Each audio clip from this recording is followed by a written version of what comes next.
저도 오래간만에 여러분들을 통해서 다시 한번 그 명리 원리를 생각해보는 계기를 갖도록 하겠습니다. 사주팔자 처음 공부하시는 분들은 간단합니다. 운명이란 무엇인가, 또는 인간의 미래나 또 앞으로 있을 어떤 환경을 알아가는데 명리를 도구의 수단으로 쓰는 겁니다. 수단이지 목적이 아닙니다, 여러분. 그게 목적이 될 수 없어요. 그러면 발전도 없어지고 또 생각하는 방향이 완전히 틀려집니다. 추명학, 명리학이라는 것 외에도 인간 미래를 알 수 있는 것들이 많습니다. 의학적으로는 집안 내력의 질병들을 알아서 그런 환경 동안 오랫동안 유전자가 가지고 왔던 것들이 정리가 되면 부계, 모계를 통해서 자기 병의 근원도 알 수 있고, 요즘은 환경이 좋아서 여러분들 생각해 봅시다. 유전 인자를 검사하면 흡연자인지 음주자인지 또는 노름을 좋아하는지 안 하는지 이런 것들이 다 밝혀지고 있어요. 그 유전자 조작을 해버리면 멀쩡한 사람도 술을 찾게 되고 또 술 먹던 사람도 술을 또 끊기도 하고 못하는 노름도 그런 것만 찾아다니면서 투기 노름하는 성향으로 바뀔 수 있는 시절이 왔어요. 그러니까 이제 저는 우리가 명리를 바라보는 것도 크게는 우주 변화의 원리입니다. 그냥 그것도 또 그렇게 그럴싸한 말 안 써도 돼요. 하루하루 살아가는데 늘 변하지만, 끊임없이 변하지만 그 변하는 거 안에 어떤 룰이 있지는 않을까, 어떤 원리에 의해서 돌아가지는 않을까. 그죠? 우리가 매 시간 우리가 닥치는 일들, 환경은 달라지지만 하루 24시간은 똑같고 1년 365일은 똑같습니다. 그죠? 근데 무슨 순서가 있을 것이다, 또는 원리가 있을 것이다. 그런 원리를 지금부터 간단히 찾아보겠는데, 말씀드린 대로 제가 일일이 다 여러분들한테 설명하는 데는 한계가 있어요. 그래서 이제 툭툭 넘어가기도 할 것이고, 어떤 데서는 시간 할애를 좀 많이 할 수도 있어요. 자, 명리 기초 원리. 근데 이 기초는 사실은 빼야 됩니다. 이거 글자를 쓰다 보니까 그런데 명리 원리입니다. 기초는 없어요. 자, 명리 공부를 우리가 이제 시작을 하게 되면 우리가 쓰는 도구들에 대해서 좀 알아야 됩니다.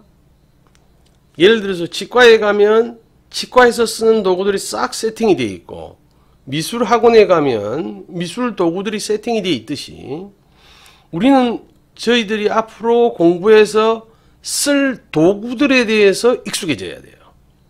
그래서 외울 게 만약에 있다면 유일하게 22글자는 익히셔야 됩니다. 외운다기보다는 익히셔야 돼요. 그런 도구가 120V인지 220V인지 전력량이 어떻게 되는지, 어디에 쓸 건지를 우리가 이제 도구를 가지고 익히듯이, 지금 앞으로 우리가 만날 도구들의 속성은 몇 가지 전제가 있습니다. 많진 않아요. 음량이라는 툴 안에서 움직입니다.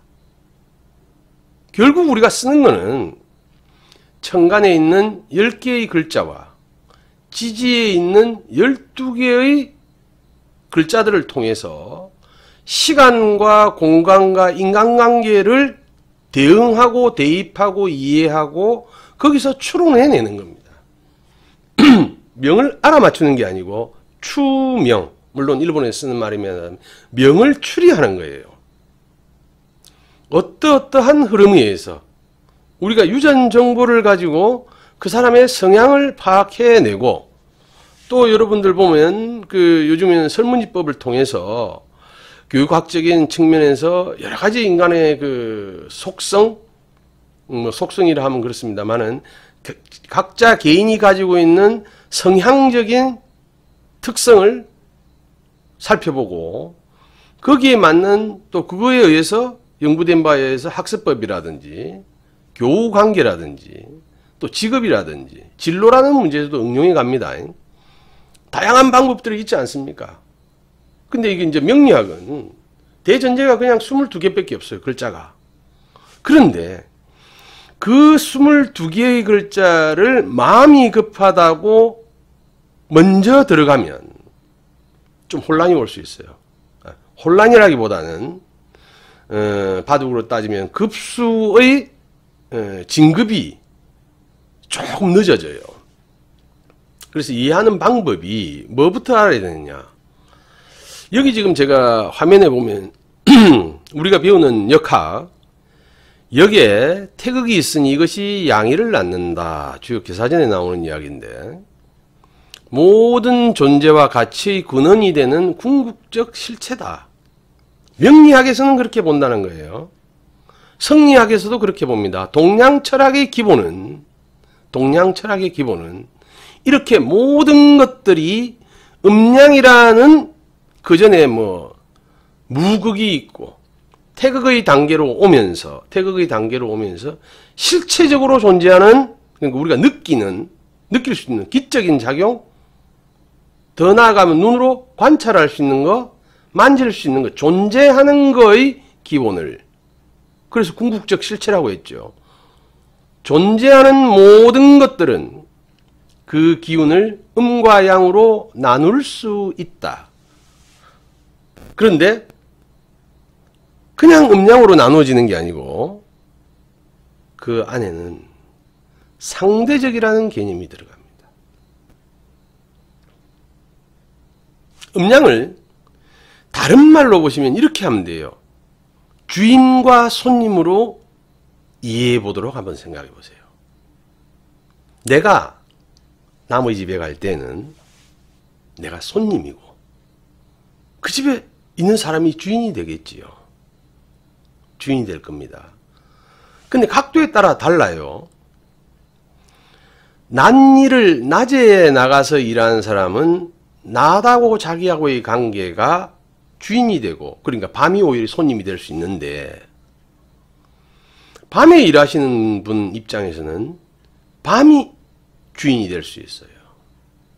그러니까 단순히 우리가 밤이 음이라는 거는 시간적인 개념 때문이에요. 근데 아까 말씀드렸듯이 시간, 공간, 인간적인 측면에서 우리는 음양을 나눌 수 있다. 그것도 상황에 따라서 상대적으로 변한다. 전국 도선생님 모임,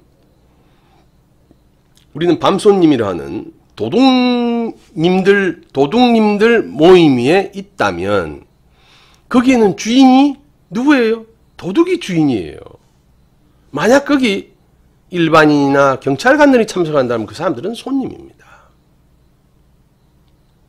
큰 틀에서 보면 이거를 자꾸 연습을 해봐야 돼요.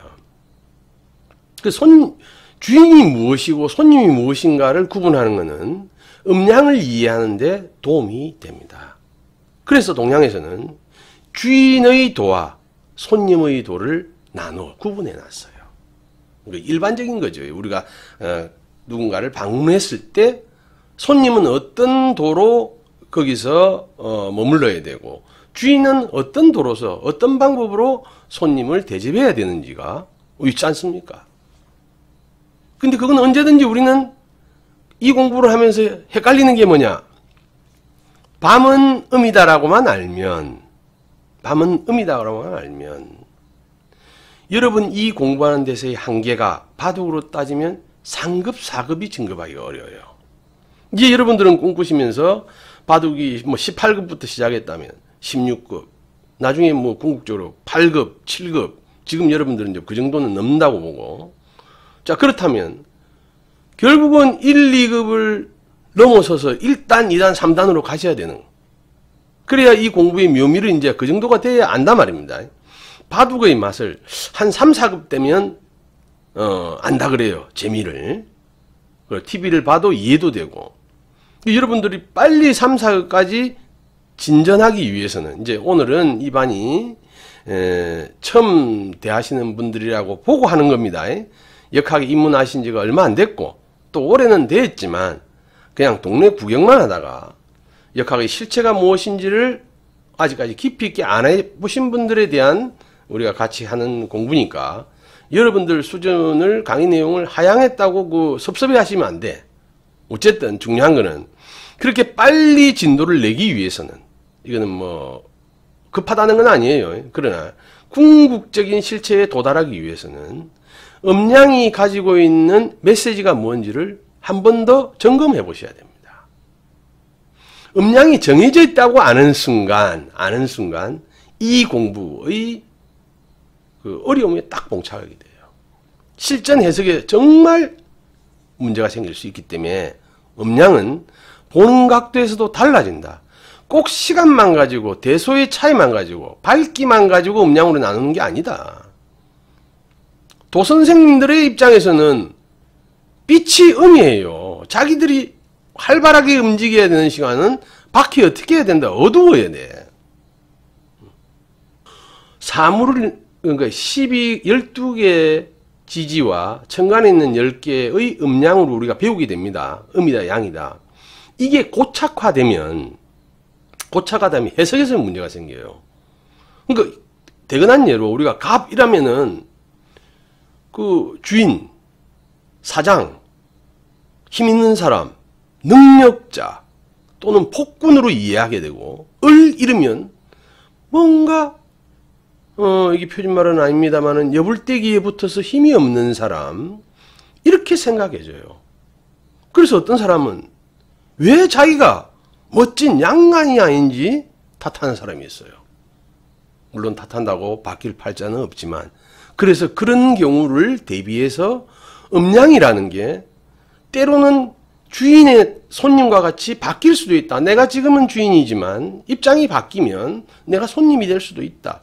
손님이지만 또 주인이 될 수도 있다. 이런 그 사고의 탄력성을 좀 가지셔야 됩니다.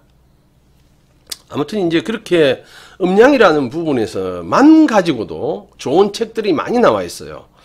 음양 이야기, 오행 이야기라는 게 그 한의사 두 사람이 쓴 책이 있는데 저는 꼭 좀 권해보고 싶습니다. 우리 그 사주 공부하시는 분들이 우리 공부와 의학이, 동양의학이 별개의 분야로 알고 명리학을 하는 사람이 쓴 책들은 뭐 이거는 이제 우리끼리인가 드립니다. 99.9%가 누군가가 썼던 거 사이에서 뭐 갖다 쓸 수밖에 없어요. 천간 이야기가 새롭게 나올 게 없고 지지 이야기가 새롭게 나올 게 없어요.